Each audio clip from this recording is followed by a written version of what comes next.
All right, so we're going to continue rate of change today. We're actually going to be looking at rate of change in a few different formats. We're going to be looking at it in a nonlinear format. We're going to be looking at it in a word format where it's a written description, and just doing some comparisons along the way. So just a reminder, for the rate of change, you're doing the change in y over the change in x, which is y2 minus y1 over x2 minus x1.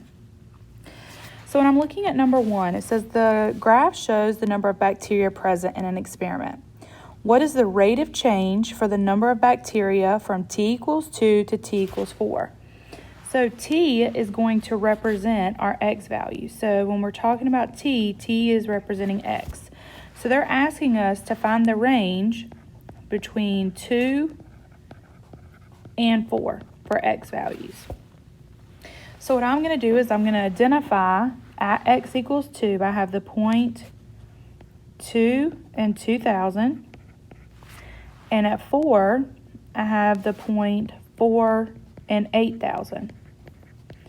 Now, I normally like to set up a table just to kind of have my stuff organized, but you don't have to do that. So I have 2 and 2,000, and then I have 4 and 8,000.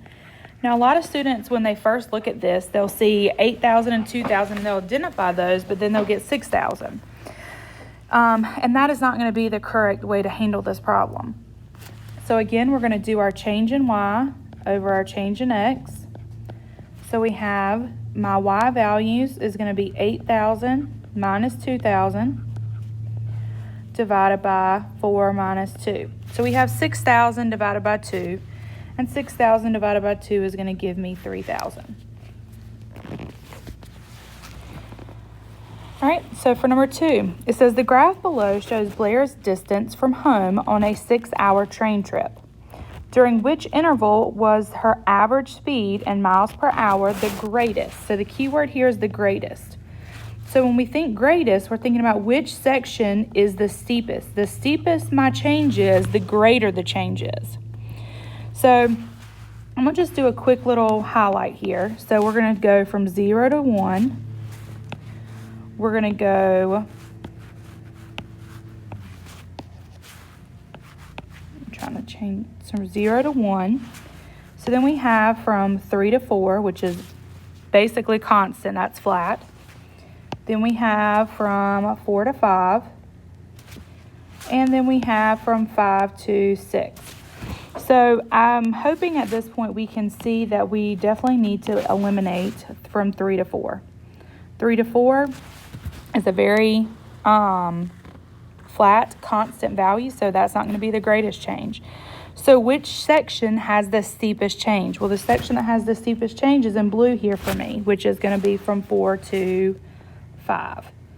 So from 4 to 5, that is going to be my greatest change. Now, could we have estimated the values and tried to calculate this? Yes.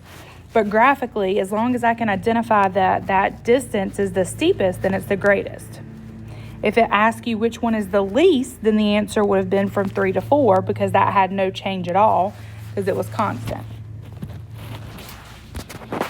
All right, so for number 3, the table shows the number of home runs in Major Baseball from 1990 to 1996. Using the following rate of change values for A to D, correctly order them from least to greatest. So they want us to find the rate of change, and they want us to order those values, A through D, from least to greatest.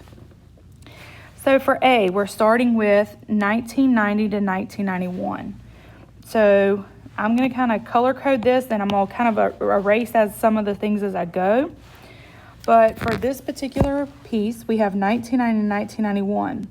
So for A, I have 3,383 minus 3,317 divided by 1991 minus 1990.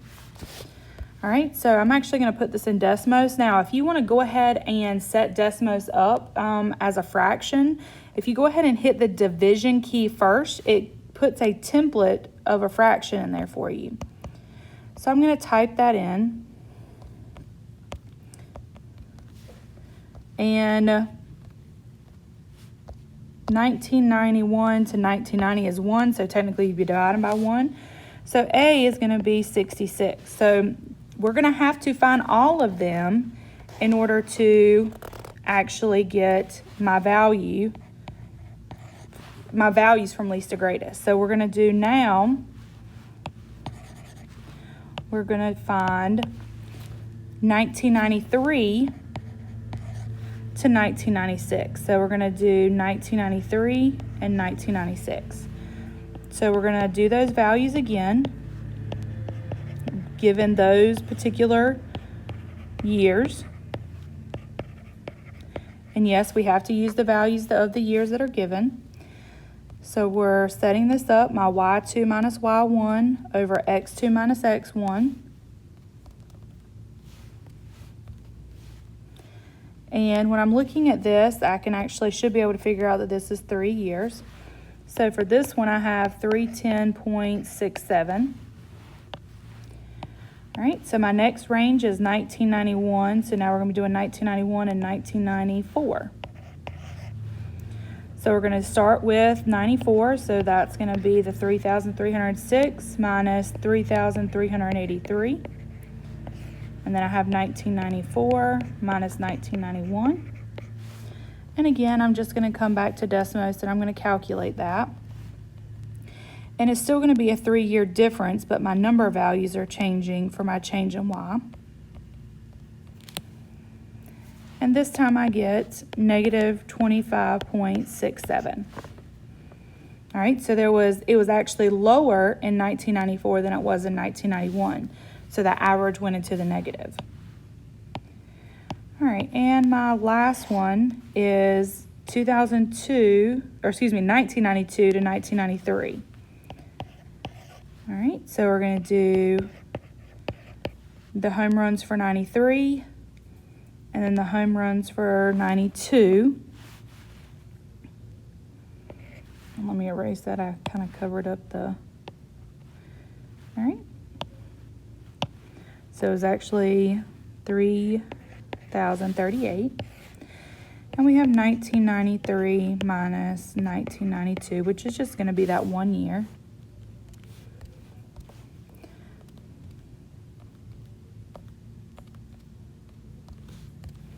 And of course we have the 1 year, and this is going to be 992. So if I put it in order, we're putting it in order from least to greatest. Well, the least amount of change is going to be that 25. So we're going to start with C. That's my least. And then my next least is going to be 66. So that's going to be A. Then the 310, which is B.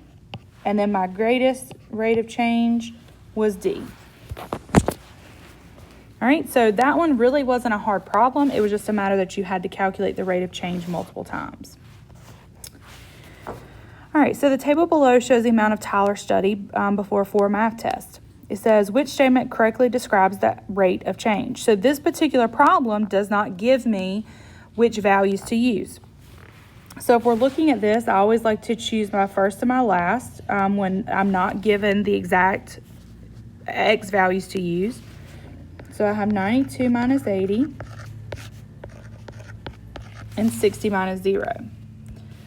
So 92 minus 80, and I forgot my division first, so I'm going to go back just to make it easier, and 60 minus 0. So I get 0.2. Well, 0.2 is obviously not an option here, so I need to turn that into a fraction. Now, if in Desmos, if you look, there's the little fraction button on the far left corner of the row that you're on. And if you press that, it'll actually turn your decimal into a fraction for you.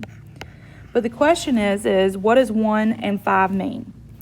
So if you remember, rate of change is the change in Y over the change in X. So we need to figure out the units for my Y and my units for my X. So this is my X, this is my Y. So my units are my grade, okay? So how do we calculate the grade? Well, we calculate grades in points. All right, so then we have our X value. So our X value was the minutes studied. Well, obviously the x is going to be calculated in minutes. So we're looking for points per minute. So 1 point for every 5 minutes. So 1 point for every 5 minutes is going to be B. All right, so those are just a few examples of some real life application. Maybe they're linear, maybe they're not. So just like we talked about in part 1, even if it's non-linear, you're still going to have those values that you're going to calculate, okay? If it's a graph, if it's given to you in a table, you're still going to use that table. Sometimes you may have to find the rate of change multiple times in order to compare. If they ask you for the greatest is the steepest part of the graph. If they ask you for the least rate of change, then it's going to be the flattest part of the graph. And then, of course, you always want to do your interpretation. So when we do those interpretations, just to make sure we're clear, so the change in y over your change in x. So your units of y per your units of x. Okay, so don't forget that interpretation. That's very important.